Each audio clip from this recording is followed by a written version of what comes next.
Once you have your workflow created and you think it's really set up, well, what I recommend you do is to add yourself to the workflow to test it and make sure that it's working properly. You want to go through the same process that your customers and prospects are going through to make sure that it's actually working for you. So this is one of the best ways to troubleshoot a workflow.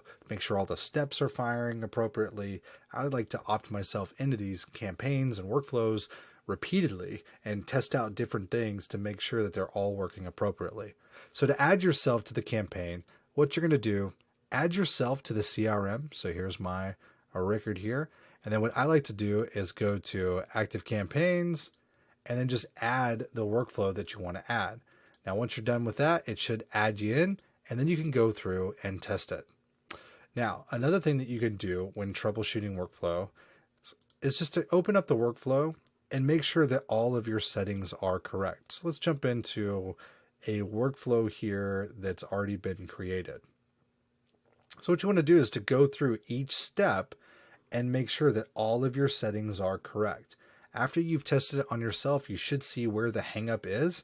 And then what you can do is identify, like maybe it's this step, maybe it's not sending out a task, right? So we would select the task and go through and troubleshoot it and see what's going on. Maybe it's not assigning it to the right person, or maybe it's firing out at a different time that we didn't realize. So if you really test on yourself, that's the best way to troubleshoot workflows to make sure that they work well and are going to work for your customers.